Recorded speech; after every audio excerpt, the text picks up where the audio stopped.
All right. Hey, everybody. Good morning. We are looking at the satellite loop here right now, this geocolor. Want to show you this first off because this is going to be what could hinder some things from blowing up later today. But there is enough lift.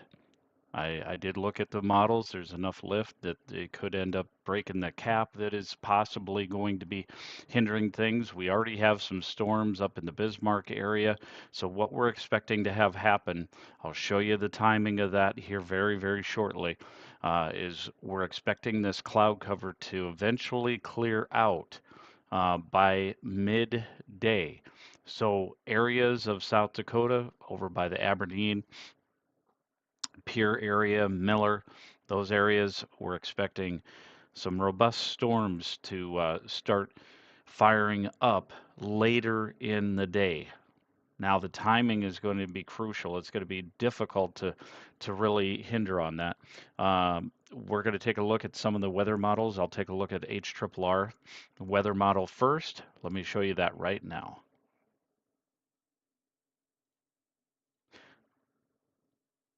Because that's what you guys are here for. You just want to know the timing. Give it to me straight, right? The HER model, as I looked at it, it's pretty spot on for right now, but there are some other weather models that I kind of want to show you. So I'm going to take a look at Bismarck area. That's where the action is really ramping up this morning, and eventually there will be a clash as you get into the evening hours. As you can see it right here, just west of Aberdeen around 5 p.m. Central Daylight Time. And that's when this will start making a trek southeastward. As you can see, 8 p.m. west of Pierre, South Dakota. Big old line. This is likely going to be one of those windbag events, and some torrential rainfall is expected. There is a marginal risk for excessive rainfall as well. This is a look at midnight time frame. If this thing can hold together, and I say that very uh, enunciated, if this thing can hold together, it'd be looking at sometime after 1 o'clock in the morning by the time it hits the Sioux Falls area. Because I'm not sure if it's going to have enough oomph, if you will, to be able to make it that far. It could stabilize the atmosphere by the time it makes its way to Sioux Falls. We shall see. The main thing is you want to stay weather aware. I'm going to take a look at the Rufus weather model as well here. I'll show you that. Rufus weather model is updated at 9Z. And this is a look at 10Z. So a couple hours ago here, 6 o'clock, we look at 7 a.m. Right here is 7 a.m. It's having a little bit of more of a struggle. Not going to lie. This is putting it way north yet. And then by time it gets to 7 p.m., actually this is 5 p.m., 6 there, and there's 7 p.m. So the two weather models are pretty spot on for the most part, but all the farther that I could go out with this weather model ends up being 10 p.m. So that's where it puts it at 10 p.m. The main thing that I'm concerned about are these areas here. Mobridge area, and this would be for tornadic activity. Also, area of Highmore, Miller. Those are some areas that I would be targeting if I was going to be chasing tornadoes today. Again, highly conditional, might not happen further southeast that we go. It's highly conditional.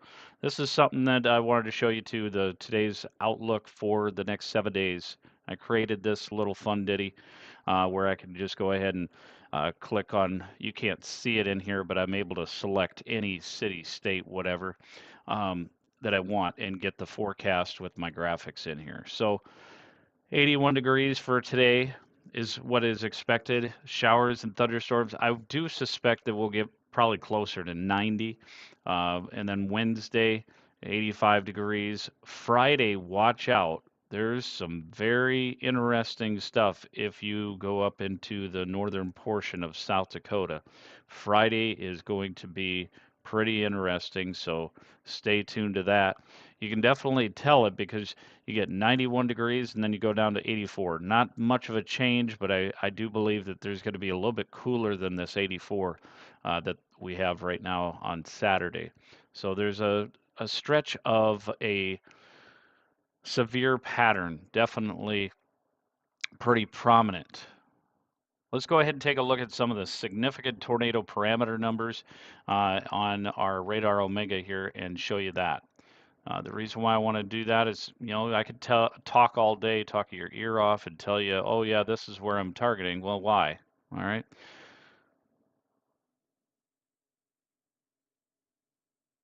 All right. So the outline, I'm waiting for the risk pattern to be updated. So just 1 second here while I wait for that.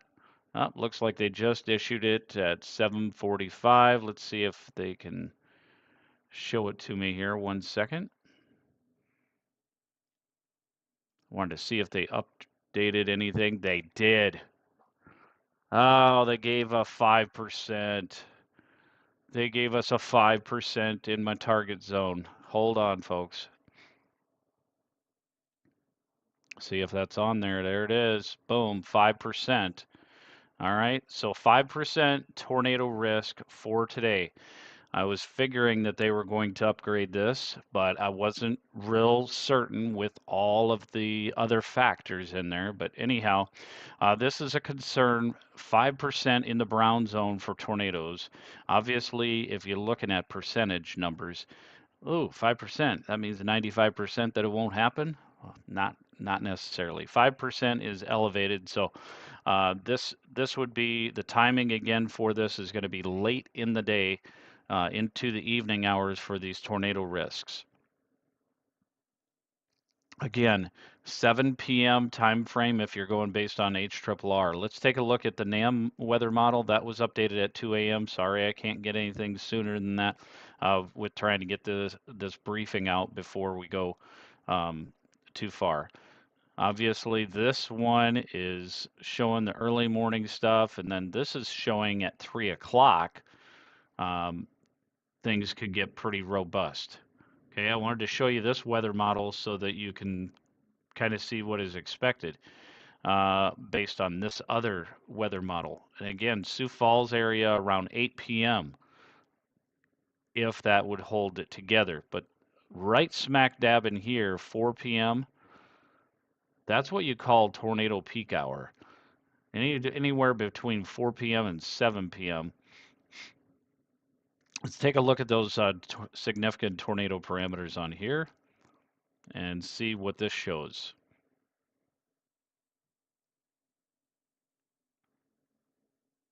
This shows some numbers already showing up around 1 p.m. in Miller area. I think that's a little too early in my opinion. And again, this is putting the bigger risk down in Winters, South Dakota. That's quite interesting. Let me take a look at max updraft helicity.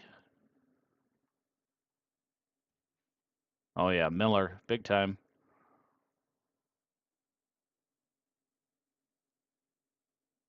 Back this up a little bit. So I would say sometime this afternoon, based on this model, let's go back to the HRRR. I'm sorry, guys. I just want to make sure that the timing of this is just right. Let's take a look at HRRR. That just went through an update, so I just want to go back to the 11Z. It's not fully updated here.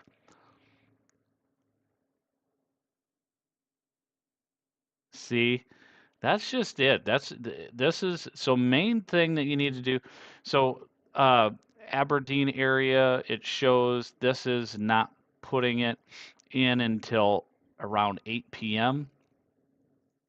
Whereas the NAM 3K, obviously, that was updated prior, and so that was updated at 2 a.m. So the HRRR gives you a little bit closer, but the HRRR does have a tendency to be uh, a little hard on picking up some of these types of storms. But That's why they issue these risks, okay? 5%. If you're in this zone, Wishek, North Dakota, Ellendale. Oh gosh, I hope you guys don't get hit. I hope nobody gets hit with a tornado today, but goodness gracious, Ellendale already had some significant weather in June.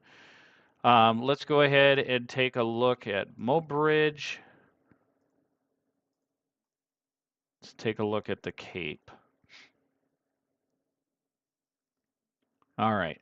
So the Cape is the convective energy potential. All right.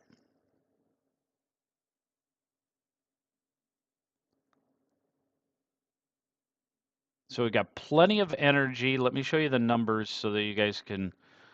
We got 3,000. Anytime you get above 1,500, we got joules per kilogram. 3,000, close to 4,000 in some of these areas. I think I saw 4,000. There it is.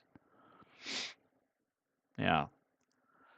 So lots of energy is going to be available. Let's go ahead and take a look at the other portion, surface-based SIN. What that basically means is the surface-based convective inhibition numbers.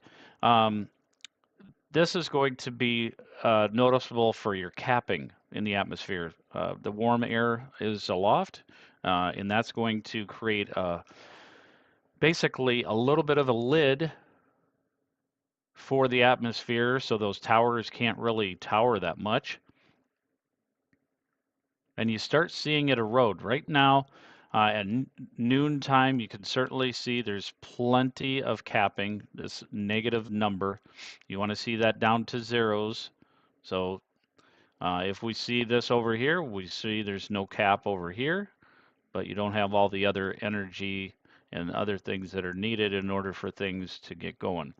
By the time you get to 4 p.m., that's when the cap erodes. So based on this weather model, that's why they're suspecting on the HER model things to not ramp up until later. It takes 2 to 3 hours roughly for things once the cap breaks, as long as all the other elements are there. 2 to 3 hours for things to really ramp up and get going. So 4 p.m., the cap breaks. Now the NAM, that is probably putting the cap breaking sometime around 2. Let's see.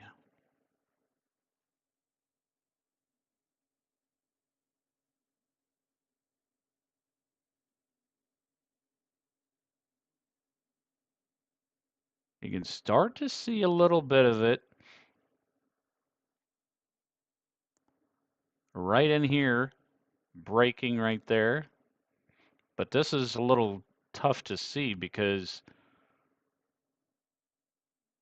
that's the storms right there. When you see that major clearing, that's the storms right there. I'll show you that right here. There you go. All right, let's go ahead and take a look further into the future. I want to show you the big risk as well, what we got today. Make sure this is updated here. This was updated at 7:42, so this is the correct information. Bismarck, this is the wind event. You got the 15% risk. Hail is another factor. Actually, quite surprised that I'll be surprised if they don't put a hatched area in this hail, just looking at some of the numbers. Hatched area means that there could be a significant threat for hail. 30% could be introduced later this afternoon. We'll have to see how that plays out. I'm going to be very limited to being able to update a whole lot of stuff today because I do have to work. Tomorrow I don't work, but of course that's how it works. Tomorrow is a marginal risk. Let's look at the overall risk for today. So if you're in the dark shaded green areas, you could suspect that you're going to have the potential for maybe some penny-sized hail, some gusty winds, could be 40 to 50 mile an hour, but if this gets more robust, they could end up expanding this. So main thing is areas of South Dakota and North Dakota and even west central portions of Minnesota will definitely want to stay weather aware today as things get ramped up. And if there's clearing further south, then we could have a whole different ball game. If the clearing happens to the south versus the north, that type of thing. So we'll see.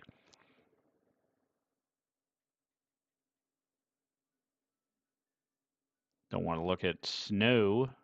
We want to look at the EHI. Look at those numbers. Let's see.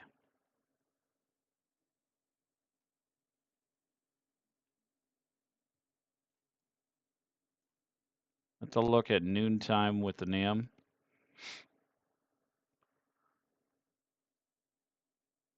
A little farther south.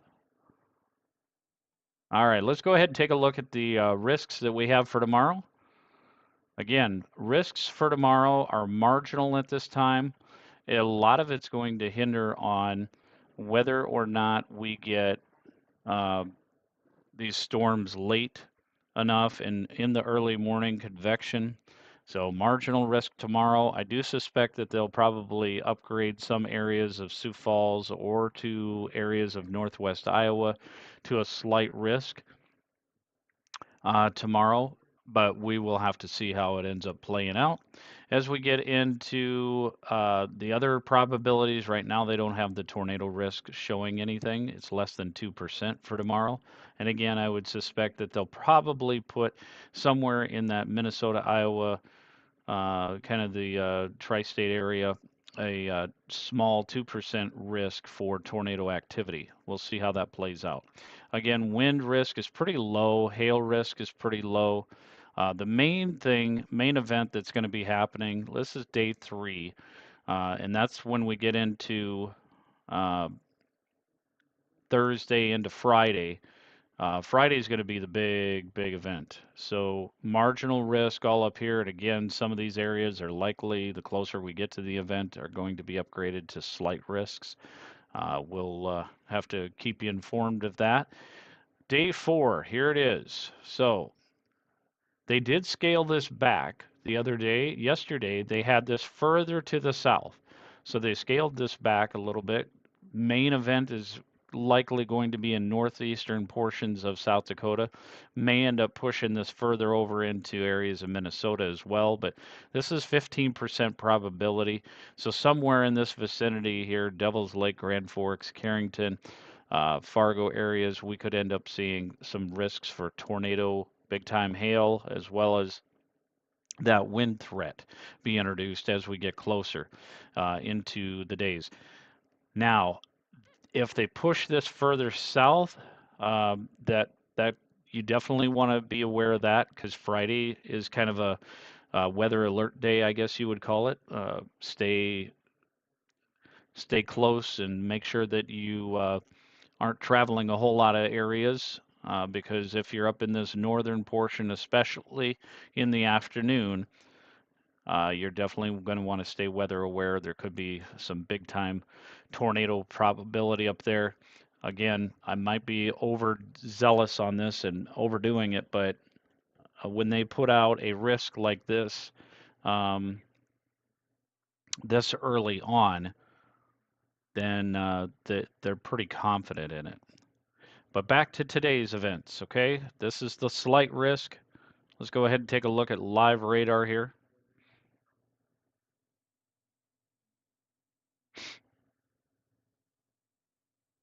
As you can see, some of that storms, and I use the word storms lightly. Severe thunderstorm warning has been issued. Now they got that over here, over in Gothenburg, Nebraska. Not expecting much of anything there. As you can see, general thunderstorms is a light, shaded of green. But again, main focus today is the tornado risk. Aberdeen, South Dakota, Pierce, South Dakota, Huron. Big old bullseye here today for tornadoes. Um, we'll have to see how all this plays out and shakes out, but this is a very concerning day for folks that are along that 212 and Highway 14 area, classic area of some storm evection later today. If you're just joining us, I'll go through the HRRR weather model and show you that composite reflective again, how it could shape up here today.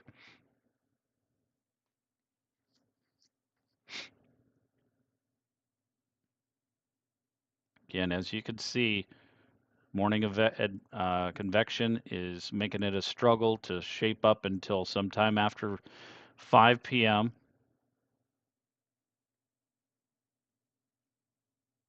and then late night storms. So here's what I kind of look for is these little tiny cells here um, at 5 p.m.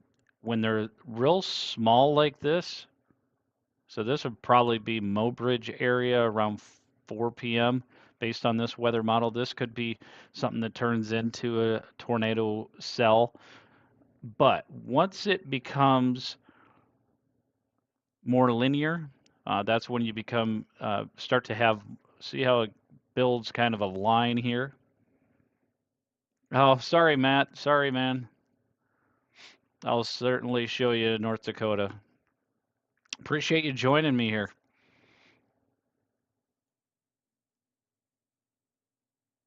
So this is the HER model. So Jamestown, big time, noon time, if you're following the HER.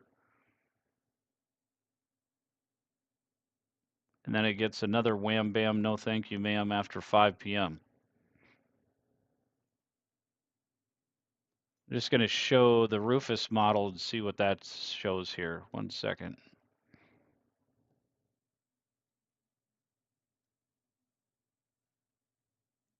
So the Rufus model I utilize sometimes as well. A morning convection is going to hinder, I think.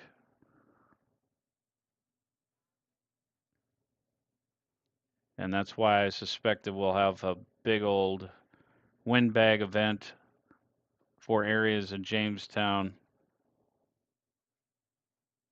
Bismarck areas. Take a look at the numbers here with the HER model. Right there, 16Z, early afternoon. Let me back this up a little bit. I want to get the sounding on this one. Of course, it says there's nothing. Right here, it looks like there's something. I'm just probably not clicking in the right area.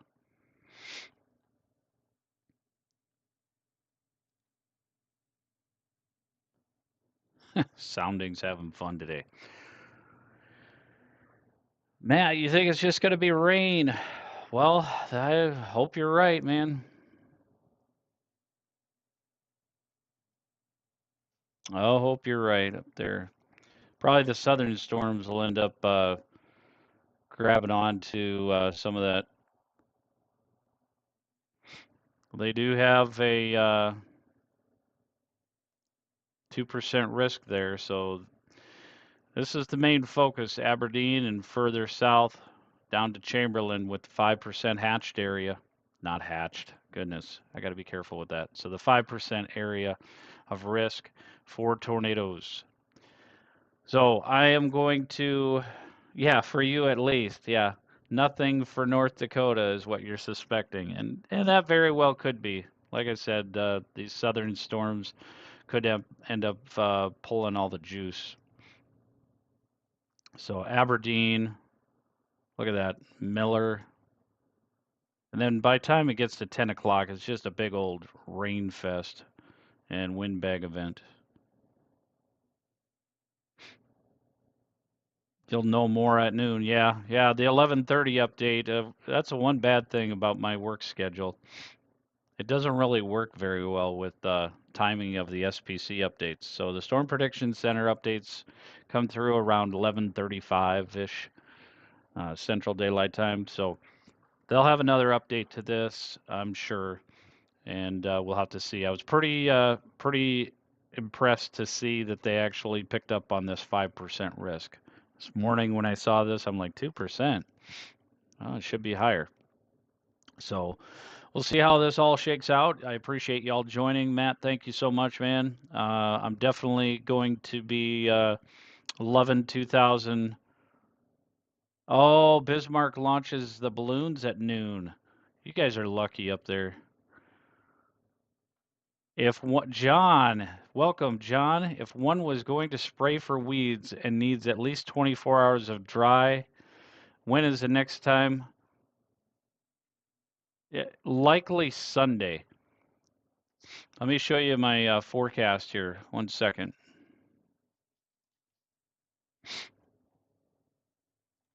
So for the Sioux Falls area, you got the best shot Sunday, Monday. 20% chance of some showers, um, and Monday 20%.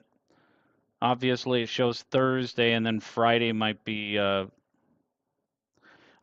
Friday, it's showing that there's not really a risk, but again, I would be cautious with Friday, because there's some indications things could go a little awry for Friday. But I think Sunday would definitely be your best bet to spray for weeds, buddy. Appreciate you joining in here. All right, well, I'm going to end the stream, guys. That's the latest information that I have. Wish I could give you more updates from the 11:30, but I'll be working and I will not be able to utilize my phone, so it's going to be tough. You're welcome, John. Enjoy the rest of your day. God bless everybody and stay safe. Goodness gracious, folks in northern part of South Dakota and central portions of South Dakota today are really going to be impacted by this puppy today. If the convection can happen early enough in the day.